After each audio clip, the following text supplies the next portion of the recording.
colocando aqui na tela para vocês, direito de vizinhança. Vamos falar hoje de direito de vizinhança. É uma situação bem interessante, né, o direito de vizinhança, porque retrata bem a questão da convivência. E é interessante, tá, porque o direito de vizinhança vai refletir um pouco das dificuldades, né, de convivência que nós estamos observando aí no cotidiano, né? A pandemia mostra um pouco isso. Tem várias questões. Direito de propriedade a gente já colocou, mostrou lá, enfim, as inúmeras restrições. E entre essas restrições, o direito de vizinhança, que é uma restrição legal. Essas limitações decorrentes aí das vizinhanças, né? E aí, obviamente, são inerentes à propriedade, mas envolve também a posse. O que é essa relação especificamente? Né? Ela decorre da boa vivência social. É uma tentativa do ajuste dessa convivência social. E ela se inspira, obviamente, na lealdade e na boa-fé. E tem o intuito principal, né, de permitir, né, coexistência social. Então, aí, o que são os direitos de vizinhança? O direito de vizinhança são as limitações, essas limitações que são impostas, né, por normas jurídicas às propriedades individuais. Né? Então, tem um escopo em conciliar os interesses dos proprietários vizinhos e tenta reduzir os poderes inerentes ao domínio. Então, você tem o domínio, mas, obviamente, você tem que respeitar as limitações impostas. E aí é um modo de regular essa convivência social. A gente tem um rodeio, mas volta à convivência social. Os pontos essenciais: a conciliação, a redução de poderes e a regulação da convivência social. Isso é muito interessante a gente trabalhar nessa perspectiva. Aí a gente pontua a convivência social e limitação ao prédio, né? Então, limita a extensão das faculdades de usar e gozar, né, por parte dos proprietários do direito de vizinhança. Ele limita essa extensão, né, das faculdades de usar e gozar por parte dos proprietários e possuidores dos prédios vizinhos, né? Ele impõe condições com o intuito de permitir a convivência social. Então, não interferir, né, na condição do outro. É interessante porque essas obrigações, elas são property rem, né, decorre aí da titularidade real, né, então ela está ligada à coisa, vincula-se então ao prédio, assume quem quer que esteja na sua posse, ou o proprietário ou quem está em posse vai assumir as responsabilidades, mas é ligado à coisa. Então, o direito de vizinhança abrange o proprietário e o possuidor. Então, está lá no artigo 1277. 1277. O proprietário ou possuidor de um prédio tem o direito de fazer cessar as interferências prejudiciais à segurança, ao sossego e à saúde dos que habitam, provocadas pela utilização da propriedade vizinha. O direito de vizinhança abrange o proprietário ou possuidor. O que está relacionado o direito de vizinhança? O mau uso da propriedade. Né? Então, ele está vinculado à prática de atos ilegais, atos abusivos ou atos excessivos. Então, nós temos os atos ilegais, lá no artigo 186. Aí, qual é um exemplo? Né? Jogar lixo na casa do vizinho. Atos abusivos, né, direito do proprietário, mas com desvio de finalidade, então está lá no artigo 187 do Código Civil. Exemplo, nesse caso específico, um muro muito alto, atos excessivos, finalidade legítima, mas mesmo assim gera dano, né? Exemplo, eu tenho a fábrica, ela emite gás que prejudica a vizinhança.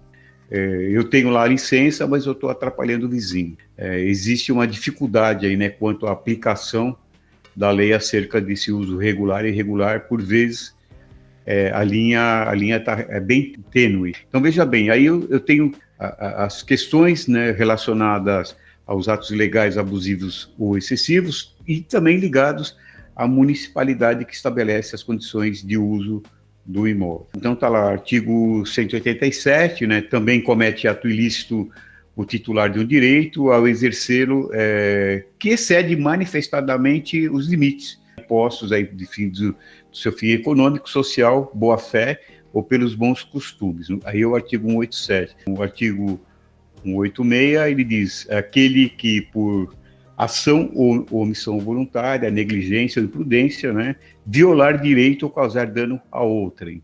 E o ato excessivo, aí no 1279, ainda que por decisão judicial, devem ser toleradas as interferências, então poderá o vizinho exigir a redução ou limitação quando essas se tornarem possíveis. Quais são os critérios para o restabelecimento dessa normalidade, né? Alguns critérios que são utilizados é a destinação do bairro. Então, as cidades, ela tem lá a lei de uso e ocupação do solo, que estabelece as condições, justamente para que não haja prejuízos, né? Então, a gente tem bairros essencialmente residenciais, bairros mistos, bairros exclusivamente comerciais, né? E bairros industriais. Você encontra muito essas destinação, né, voltada para uso e ocupação do solo. Isso tem a finalidade, né, justamente de fazer essas delimitações. A gente fala também da pré-ocupação. Eu acabei de exemplificar as fábricas que chegaram primeiro e aí os vizinhos, né, foram construindo casas ao lado da fábrica. Então, obviamente que aí tem que acomodar a situação e verificar como que a prefeitura vai trabalhar isso, enfim, tem que fazer essa reestruturação. E é o que eu terminei também de colocar, a natureza do incômodo, a gente chama grau de incomodidade, a esfera, o que essa natureza desse incômodo vai importunar, né, o que eu estou colocando. Eu posso, não só no bairro misto, mas aqui em Palmas, por exemplo, até em bairros residenciais são estabelecidos algum tipo de comércio. E aí tem a verificação dessa natureza de incômodo. Tá? Nos bairros mistos tem uma outra natureza de incômodo, uma outra medição, um outro grau de incomodidade. E assim sucessivamente. Bom, outros critérios de tolerância, né?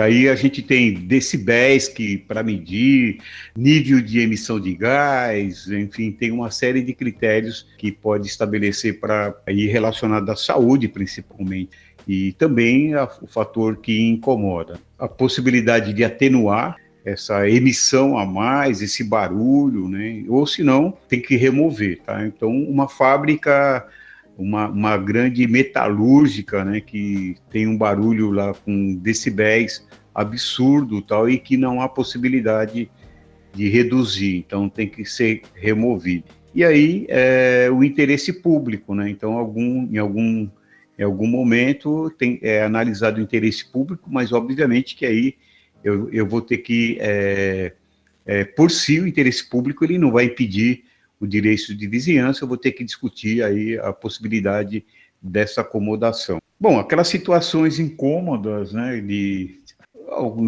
um exemplo de um condomínio, né, então, na verdade, aqui o seu Zé dormindo, né, está incomodando a festa do grupo aqui, tá? Então, é mais ou menos isso, né, e principalmente em condomínio acontece muito essas situações de discussão, né, então, como que eu vou me organizar em relação a isso, né? Então, é lógico que dentro do condomínio tem lá, tem a convenção, tem o regulamento, enfim, mas de qualquer maneira existe o vínculo do direito de vizinhança, obviamente. A questão do barulho, né? Então, eu coloquei aqui novamente um exemplo. É interessante porque eu até acompanhei uma discussão agora durante a pandemia em relação aos condomínios.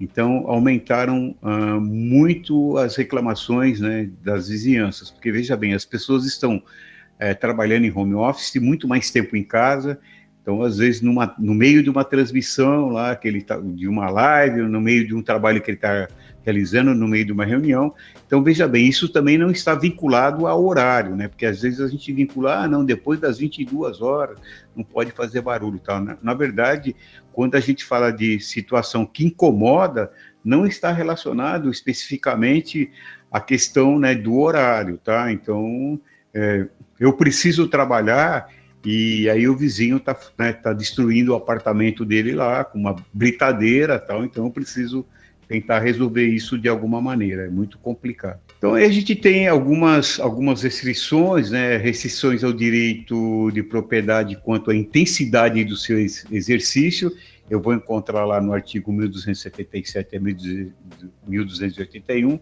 Eu vou ler alguns artigos para vocês, para a gente entender um pouco. Que aí, esses artigos, eles estão falando do uso anormal. Aí eu tenho limitações legais ao domínio similares a servidões, 1282 a 1296. Aí eu trato de questões sobre árvores, limítrofes, passagem forçada, passagem de cabos e tubulações. Então, essa estrutura que a gente vai falar de agora para frente. Restrições oriundas das relações de continuidade entre dois imóveis. Então, está lá no 1297 a 1313. Aí versa sobre limites entre prédios, direito de tapagem, né, e direito de construir.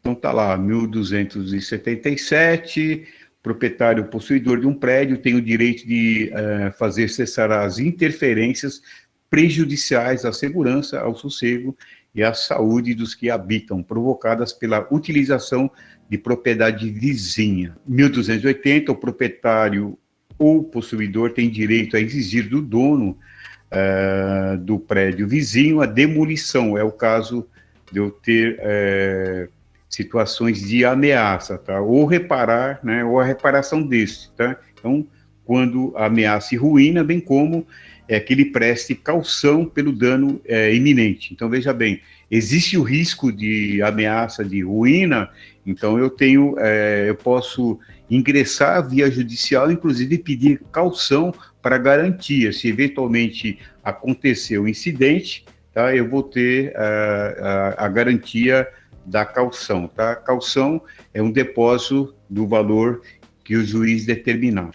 1281, o proprietário ou possuidor de um prédio em que alguém tenha direito de fazer obras pode, no caso do dano eminente, exigir do autor delas as necessárias garantias quanto ao prejuízo eventual. Aí está relacionado com o que eu falei, do uso anormal, da situação de que em caso de ruína, em caso de prejuízo da construção do vizinho, enfim, isso detectando, eu tenho que ingressar em juízo. No caso de ruína, eu já posso solicitar caução, né, se houver o prejuízo, enfim, mas de qualquer maneira, né, no 1281, eu tenho direito ao prejuízo eventual se isso ocorrer. Então vamos falar um pouco agora das árvores limítrofes. Aqui o exemplo, né, de quem que é essa árvore, né? De quem que... Aí tem o João e o José, de quem que é essa árvore efetivamente, né? Então eu tenho as árvores limítrofes, né, que dá origem a essas relações de vizinhança, aí através de três condições. Então vamos lá. O tronco está na linha divisória, é o caso aqui, tá? Então esse tronco está na linha divisória, e aí o artigo 182 vai estabelecer, né, que pertence em comum aos dois donos dos prédios confinantes. É chamada de figura da árvore meia, né? Cada proprietário aí confrontante possui a metade da árvore, cada dono da parte da árvore, nesse caso especificamente, o condomínio necessário, e cada um pode podar, né, a sua parte, né, enfim, mas não pode destruir, né, ou cortar sem a anuência do outro. É chamada figura da árvore meia. Tá? Então, se eu tenho uma árvore aqui no limítrofe, árvore limítrofe, eu tenho que fazer a divisão aí da parte. Então, tá lá, artigo 182, a árvore cujo tronco estiver na linha divisória presume-se pertencer em comum aos donos dos prédios confinantes. Tronco na linha divisória, como mostrei, e chamada figura da árvore e meia. Bom, aqui os frutos estão aqui, né, do lado do vizinho, tá? Então, tenho aqui, esse aqui é o lado do José, o lado do João. Então, o que acontece? Ultrapassou, então, esse fruto. Então, o João aqui é um particular. Então, esse fruto, segundo o artigo 1284, então, os frutos que caírem, né, no terreno vizinho pertence somente a um confinante, tá? Embora seus ramos estendam para a árvore vizinha. Então, o artigo 1284 determina que os frutos devem pertencer ao dono do solo onde ele cair, se for propriedade privada. Então está lá 1284. Os frutos caídos de árvores do terreno vizinho pertencem ao dono do solo onde caíram, se for de propriedade particular. Bom, aqui eu tenho os galhos, né, ultrapassando, né, e digamos aqui, eu tenho as raízes, tá? Vou acrescentar as raízes, né? Como é que eu resolvo isso? Bom, pessoal, essas são situações aí bem atípicas, mas que acontece, parece que não, mas acontece em muitas situações, inclusive pode até comprometer, as raízes podem até comprometer o prédio vizinho, tá? Em algumas situações. De qualquer maneira, nesse caso, tá? Então eu posso fazer o corte aqui, né? O corte vertical, retiro essas raízes. Se eventualmente essa árvore, né, morrer, tal, eu não me responsabilizo se isso ocorrer. Então está lá no artigo 1283, possibilita aí o seu corte no plano até o vertical divisório, né, pelo proprietário, e o artigo 1283 diz o seguinte: as raízes e os ramos de árvore que ultrapassarem a extrema do prédio poderão ser cortados até o plano vertical divisório pelo proprietário do terreno invadido. Então vamos lá, vou falar um pouquinho agora de passagem forçada. Isso é importante, né? O que é passagem forçada? Está no 1285, é o direito do proprietário do prédio, né, que aí estou falando do prédio rústico urbano, que não tem acesso à via pública. Isso está estabelecido lá no 1285.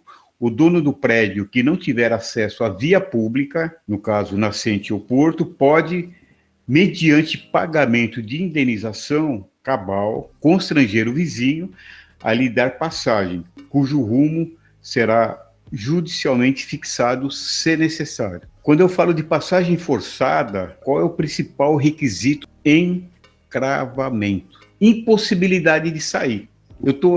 Você vai falar, pô, Basólio, como é que alguém ficou com um terreno no meio de alguma coisa, impossibilitado de sair? Acontece, não deveria, mas acontece, porque as pessoas, na urbanização, principalmente se às vezes o loteamento não é planejado, enfim, qualquer coisa desse tipo, as pessoas vão construindo as suas casas e quando, né, se percebe, você está lá no meio encravado. Então, o requisito, tá, da passagem forçada é encravamento. Aí eu posso comprar o terreno, a passagem do terreno do vizinho. Eu vou exemplificar aqui para vocês, que eu acho que fica mais fácil. Então, eu tenho a rua W, que é a rua N, rua X aqui, por exemplo. Aí eu tenho os imóveis aqui, por exemplo, vai A, B, C, D, E, F, G, H, por exemplo. Então, o que acontece? O imóvel G tem saída aqui para a rua W, o D tem saída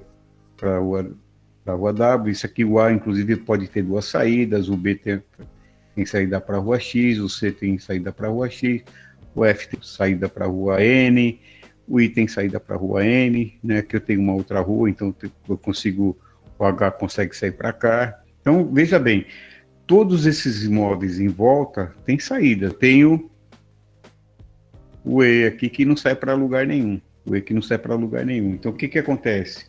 O E ingressa um pedido de passagem forçada aqui para sair para a rua X. Então, isso aqui vai ser avaliado, vale 100. Então, o E ingressa judicialmente, tá? E se propõe a pagar o 100, o juiz autoriza, porque ele não tem outro local para sair. O que acontece? Essa passagem forçada é dentro da limitação básica para ele sair. Tem aqui, digamos, aqui 2 metros de espaço aqui para poder sair. Aqui a estrutura que eu mostrei é mais ou menos semelhante. Aqui eu tenho o imóvel A e a passagem forçada aqui, tá vendo? Então, eu saio pelo imóvel B nessa rua da frente aqui. Então, o encravamento. Aqui eu não consigo sair para lugar nenhum. Obrigatoriamente, eu tenho que utilizar esse espaço. Isso aqui vai custar, né? Levantei lá o 100. Aqui, no caso, o A paga o 100, tá? E vai usar esse espaço. A passagem forçada está relacionada ao encravamento. Aí, alguns requisitos, vamos ver aqui. Direito de passagem oneroso, tá? Então, ele não é gratuito. Eu preciso buscar o acesso à via pública, né? O encravamento é o requisito. O acesso permite a produtividade do terreno. Esse encravamento também é natural, pode ocorrer em circunstância do mau planejamento das nossas cidades. Então, isso não é tão incomum, não, acontece. O encravamento, para efeito de passagem forçada, ele não pode ser provocado, obviamente. Aí o proprietário está encravado e ele precisa do espaço para sair. Aí estabelece, como a gente já mostrou lá no 1285, né, o direito de passagem, como eu coloquei, é oneroso, deve ser exercido a não passagem por 10 anos, né, pode acarretar a sua perda, está lá no 1389. Isso se dá para atender interesse particular e não necessidade pública. Então, na verdade, eu que estou encravado, sou particular, preciso passar, não tem nada a ver com necessidade pública. Aí a servidão de passagem é uma outra situação, como eu já adiantei para vocês, eu não preciso necessariamente daquele espaço, então eu vou procurar, então, tem uma outra conjectura, né, uma outra situação. O direito deve ser exercido por um titular legítimo, né, proprietário, usufrutuário, usuário. Aí, se não houver acordo também, a situação da servidão, pode haver restrição legal, a não servidão. Enfim, a servidão a gente tem situações muito diferentes da passagem forçada e características muito diferente. E também o direito da passagem forçada não se adquire pela usucapião. Então vamos lá. Bom, servidão de passagem ou de trânsito aí constitui em direito real, é uma outra situação, não se confunde, né, eu reitero sempre, não se confunde com passagem forçada, né, geralmente aí nasce de um contrato que pode ser efetuado aí por conveniência ou comodidade, né, não precisa comprovar encravamento do prédio e tal, é que eu vou buscar uma forma, né, de facilitar o meu trânsito de alguma maneira. A questão a servidão, aí a servidão sim tem uma característica, a gente vai voltar a falar de servidão aí até nas apresentações, ela tem uma característica diferenciada, porque ela pode ser adquirida por usucapião em algumas situações, né? Então, ela surge de vontade das partes, né? Constituída aí registro aí da convenção dos proprietários desses prédios que estão envolvidos. Em algumas situações específicas, né? A servidão aparente ela pode ser adquirida também pela usucapião, né? Interessante que é uma condição diferenciada, tá? Passagem de cabos e tubulações, está lá no 1286, né, ela versa sobre a passagem de cabos, condutos e tubulações no subterrâneo da propriedade privada, né, o proprietário é obrigado a tolerar a passagem, né, através do seu imóvel, pois trata-se de serviços públicos essenciais, prevalência de interesses social. Então está lá, 1286, mediante recebimento de indenização que atenda também à desvalorização da área remanescente, o proprietário é obrigado a tolerar a passagem através do seu imóvel, de cabos, tubulações e outros condutos subterrâneos e serviços de utilidade pública em proveito de proprietários vizinhos, né, quando o outro, de modo for possível ou excessivamente onerosa, né. É uma situação, tá? Então, veja bem, eu tenho que despejar aqui, né, a passagem da tubulação, né, subterrâneo, para vir para essa rua aqui, tá? Então, o que acontece?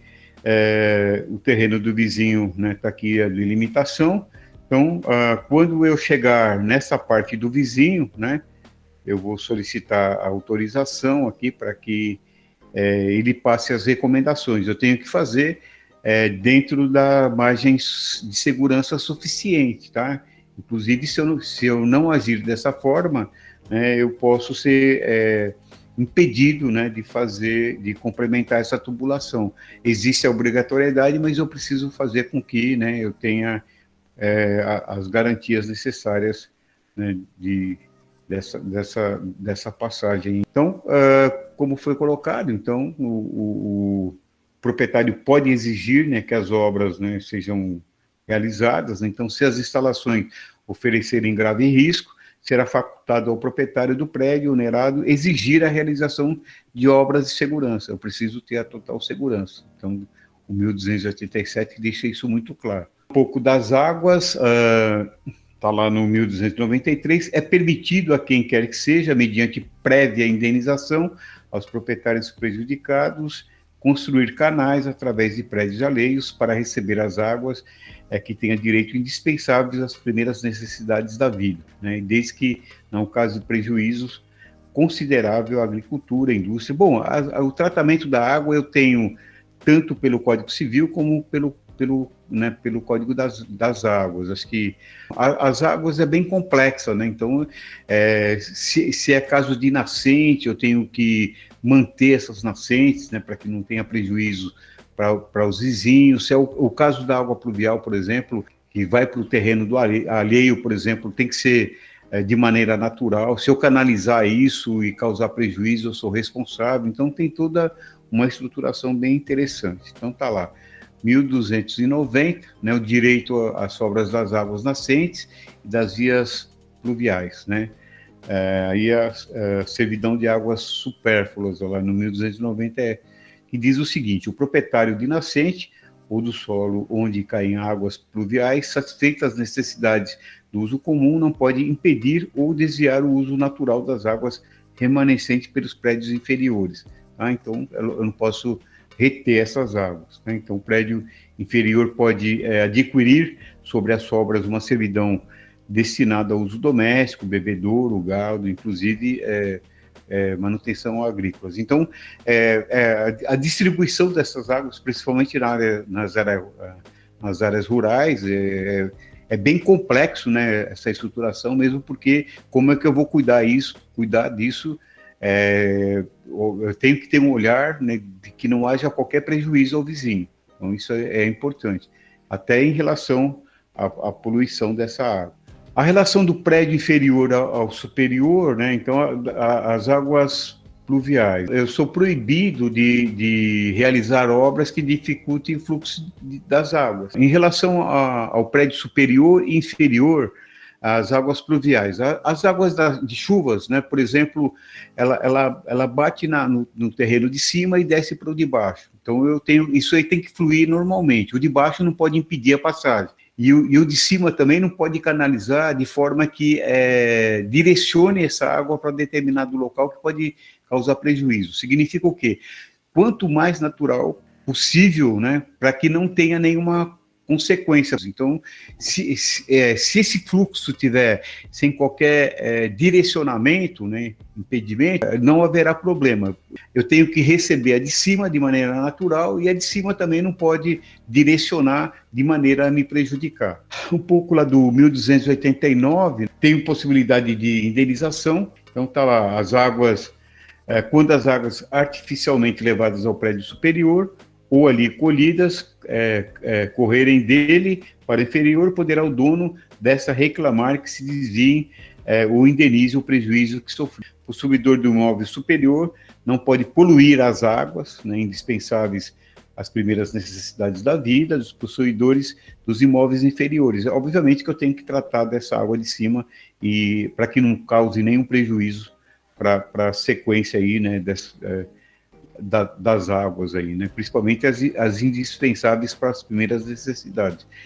O artigo 1292, o proprietário tem direito de construir barragens, açudes ou outras obras para represamento, né, de água em seu prédio, e se essas águas invadirem o prédio alheio, né, seu proprietário será indenizado. Então, veja bem, a água, quanto mais natural você tratar dela, né, menos possibilidade de conflitos haverá. Mas a gente sabe que não é bem assim que acontece. Como eu coloquei, o prédio superior ele tem a obrigação de facilitar o escoamento das águas, né, e o proprietário do prédio inferior também, né, ele tem que receber essa água, o escoamento dessa água de maneira natural. A captação de água, o prédio inferior utiliza livremente as águas da fonte captada, dar a garantia de não haver poluição, essa água tem que fluir, principalmente as águas essenciais para a sobrevivência.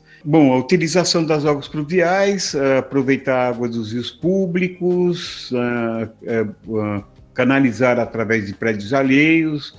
Aí a gente já mostrou a situação de quando há necessidade de canalizar. A captação de água dos rios, que banha atravessa o seu terreno. Então, isso, inclusive, tem legislações específicas que tratam dessa captação de água, né?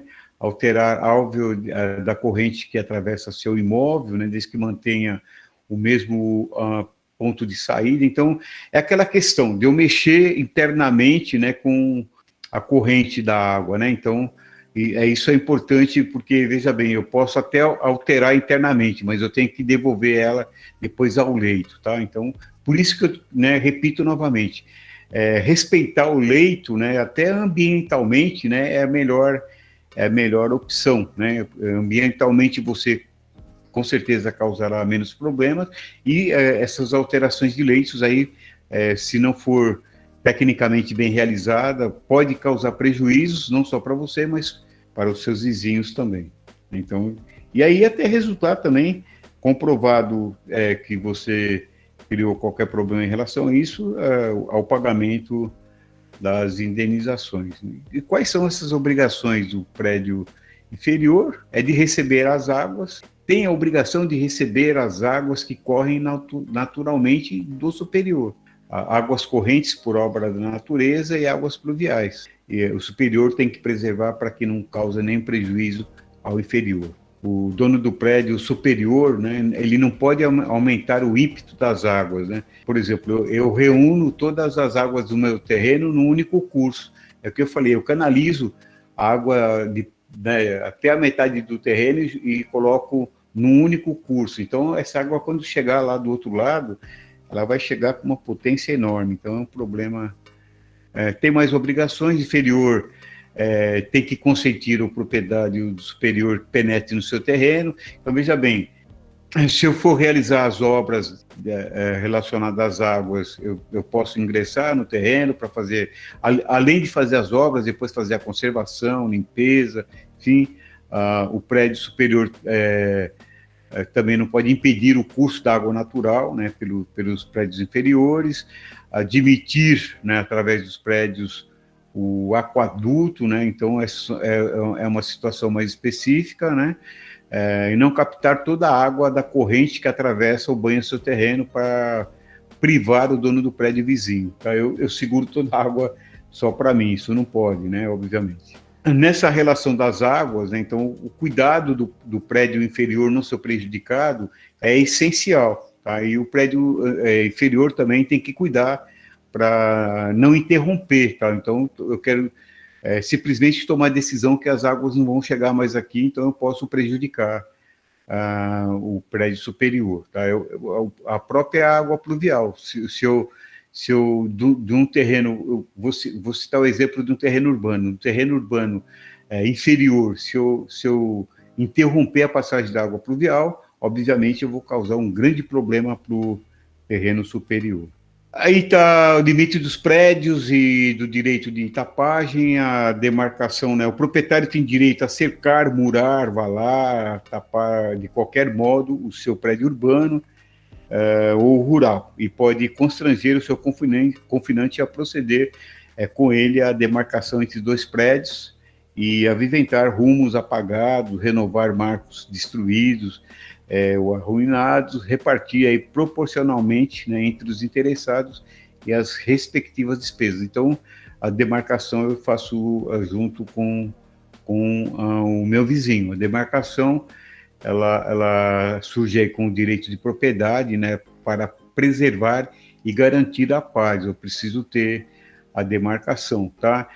Até a questão da tapagem, enfim, a questão da construção de muro nos terrenos urbanos, né? Então, esses muros, eles têm que ser construídos em conjunto, os vizinhos, cada um tem a obrigatoriedade de construir a metade.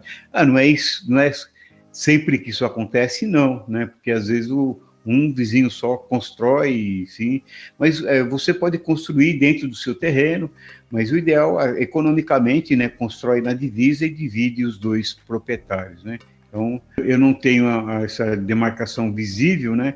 Eu posso ingressar com ação demarcatória, que aí eu preciso, a ação demarcatória tem o intuito aí de levantar linha divisória entre os prédios. Então, e acontece muito na área urbana, né, essa invasão de espaços de um para outro, então é bem complicado, principalmente se não tiver bem delimitado, né? Aviventar os rumos apagados e renovar marcos destruídos ou arruinados, né? Então, a ação demarcatória tem a finalidade de garantir, né, o direito de propriedade, especificamente, dentro das divisas que estão estabelecidas, né? Então, eu tenho aí, né, duas espécies.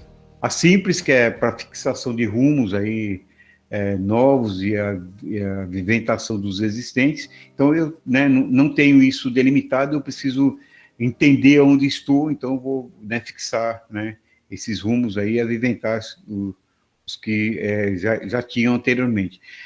Qualificada quando acumula aí as finalidades da demarcação com pedido de restituição de glebas indevidamente ocupadas pelo promovido, tá? Então, veja bem, se eu tenho interesse só de entender onde eu estou, então é fazer a demarcação, a simples demarcação, né? Eu tenho uma espécie simples. A qualificada que eu quero, além de delimitar, né, restituir o espaço, né, que foi invadido, o espaço, né, que o vizinho ou construiu ou está com a cerca lá dentro da minha área. Então, além de demarcar, eu quero restituir essa gleba. Então, está lá no 1298, né, critérios que devem ser aplicados sucessivamente. A demarcação será realizada aí com base nos títulos apresentados pelos confinantes, está lá estabelecido, o registro indica, então está lá 30 metros, né, do lado esquerdo, 30 metros do lado direito, confrontando com lote A com lote B, tá? Então eu vou fazer a aferição dessa extensão da propriedade de cada um deles, né? E aí, se os títulos são insuficientes, né, tenho que privilegiar, aí, no caso, a posse justa, se a pessoa realmente está lá há bastante tempo, eu tenho que analisar essas questões. Então está lá, 1298, sendo confuso os limites, né, em falta de outro meio, se determinarão a conformidade com a posse justa. Enfim, aí não se achando provado, o terreno constatado se dividirá por partes iguais entre os dois prédios, ou, não sendo possível, a divisão cômoda se adjudicará um deles. A adjudicação quer dizer, né, passa para uma das partes mediante indenização a outra, tá? A adjudicação é que não se conseguiu resolver a divisão, comprova-se que aquela parte é minha, então eu adjudico e indenizo a parte, efetivamente. O possessório conclusivo, eu não consigo determinar, né, esse critério possessório, a divisão, ela é realizada equitativamente em partes iguais, então eu não vou discutir a questão de quem já está lá, porque ele não conseguiu comprovar a questão possessória, né? Então, aí como eu coloquei, não sendo cômodo, o artigo é muito claro, né? A área será adjudicada a um dos vizinhos mediante indenização a outro. Interessante, porque aí o outro paga pela área que está lá, tá? Um pouco da demarcação e divisa.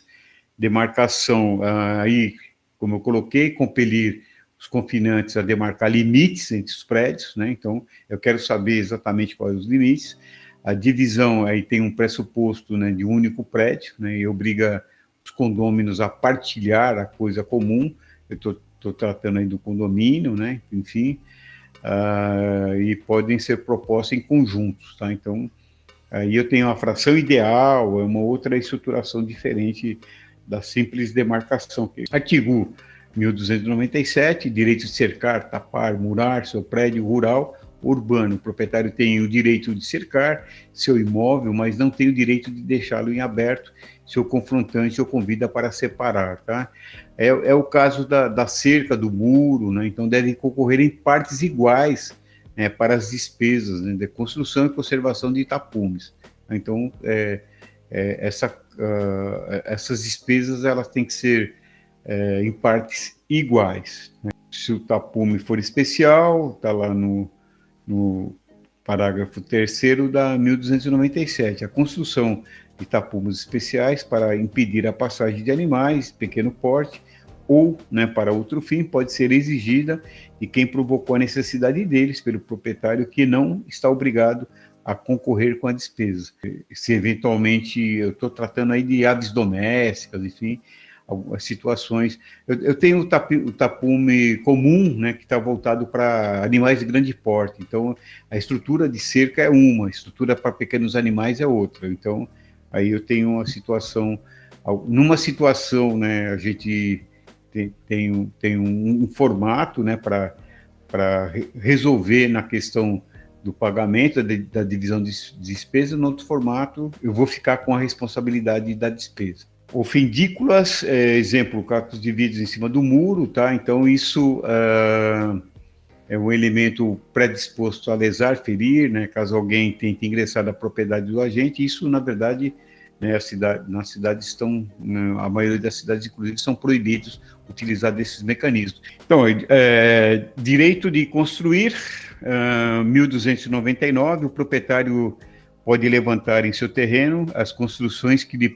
aprouver, salvo o direito de vizinhos e os regulamentos administrativos. Então, pessoal, o direito de construir está muito vinculado à estruturação municipal.